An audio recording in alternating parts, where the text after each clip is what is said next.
Newton's law of cooling is an example of a situation that is modelled by a differential equation. So we imagine a liquid of a certain temperature placed in an environment whose temperature is constant. So as the liquid cools, the temperature of the surrounding environment stays constant. It doesn't increase. Well, obviously there will be a slight increase in the surrounding temperature, but it's so slight that we can ignore it. Notice that when the difference between the temperature of the liquid and the surrounding temperature is greatest, the slope of the temperature of the liquid graph is greatest. The slope is greatest here. But as the difference between the temperature of the liquid and the surrounding temperature decreases, we can see that the slope of the graph also decreases. It turns out that the rate of cooling of the liquid is proportional to the difference between the temperature of the liquid and the surrounding temperature. So if we halve the difference between the two temperatures, we will halve the rate of cooling of the liquid.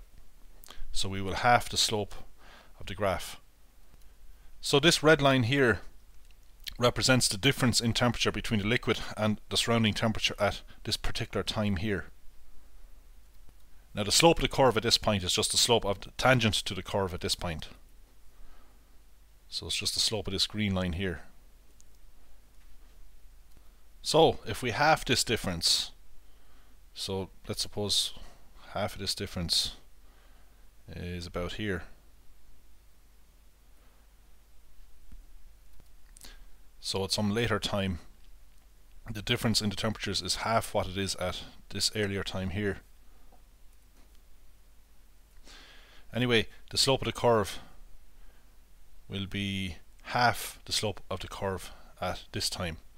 So the slope of this tangent here is half the slope of this tangent here to the curve.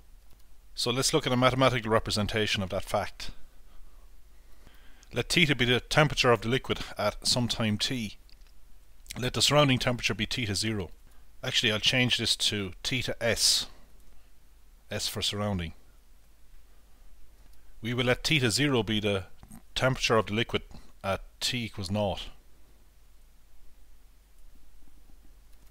So we can see now that the difference here is θ minus θs. Θ is always greater than θs because the temperature of the liquid is approaching θs. So the temperature of the liquid is approaching the surrounding temperature. So this here is θ minus θs. So this is going to be some positive quantity. Now the slope of the graph is dθ dt.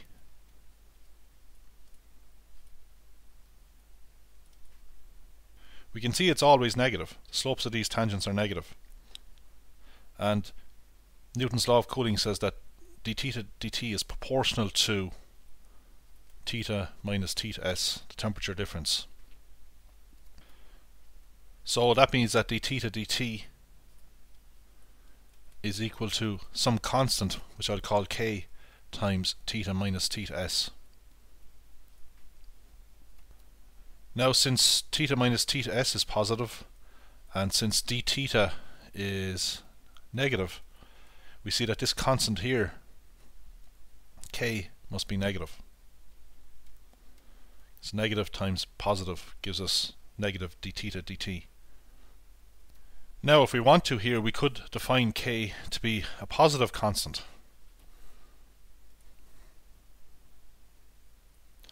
But that means we'd have to stick a minus sign in here. If k is positive, then minus k is negative. So that's the situation when we have a proportionality relation.